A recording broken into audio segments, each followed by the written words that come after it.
Hi, this is Dick Morris. Last week something happened that was almost not covered at all by the media. The International Monetary Fund, the IMF, walked off with America's economic sovereignty.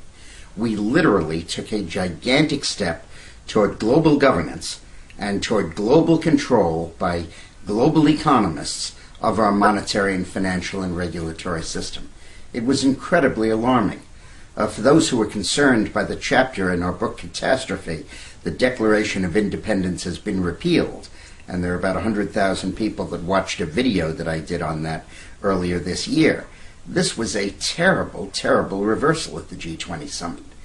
Literally what's going to happen now is that the professional economists around the world, run by the IMF, the International Monetary Fund, are going to work with the G20 nations to formulate plans for each of their economies and give them specific mandates and specific requirements.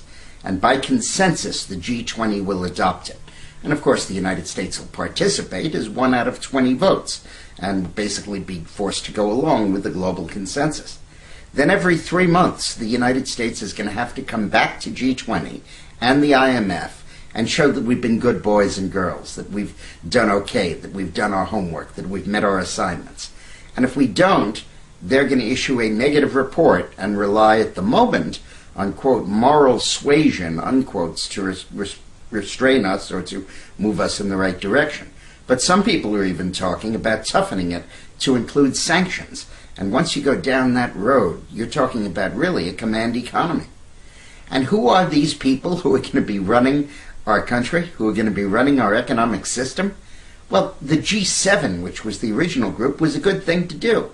I mean, the US and Japan and Germany and France and Britain needed to get together and coordinate their economic policies. And okay, so Italy snuck in.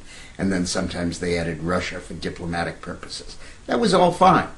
But to expand it now to all these other countries is absurd. And who are these other countries? I mean, obviously you needed to include India and China.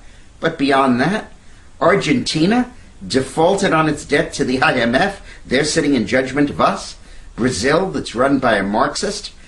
Mexico, that has a huge drug problem infesting the country. Good president, but terrible problems in the country. South Africa, one of the most corrupt regimes in the world.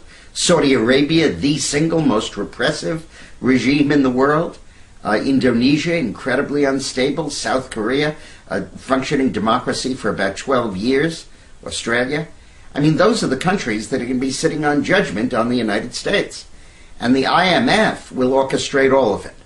Now, the IMF has had the world's worst record, literally, in propping up currencies that have gotten into trouble in the third world. Because what they always do is they always come in and say, we recommend cuts and austerity and limit wage increases and all of that. And frankly, the IMF has caused more revolutions throughout the world than Marx, Engels, and Lenin combined.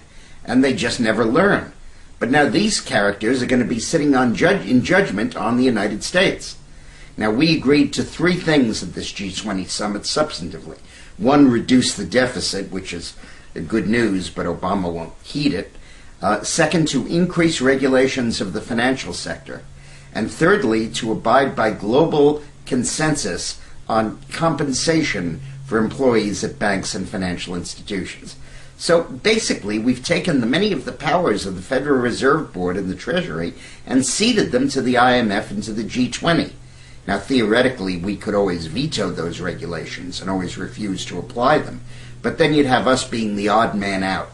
And very soon, I'm sure they're going to extend this to climate change and various perceptions of human rights, perhaps on the death penalty, on abortion, on a whole range of issues. And we will have de facto global government. Now, my big problem with global government is that it's not democracy. You have China, you have Russia, you have Saudi Arabia that are dictatorial, autocratic, monarchic regimes. And the bureaucrats that run the IMF are never elected by anybody. And the central bankers in each of these countries are appointed by the presidents for terms, but are not politically accountable. And you really have bureaucratization taking over from democracy. And that's a theme we'll be talking about more and more over the next couple of months and year. That ultimately our new book is going to be a lot about that the enemy of democracy is not fascism, not communism, not even terrorism. It is bureaucracy. It is the we know better than you crowd that tell us what to do.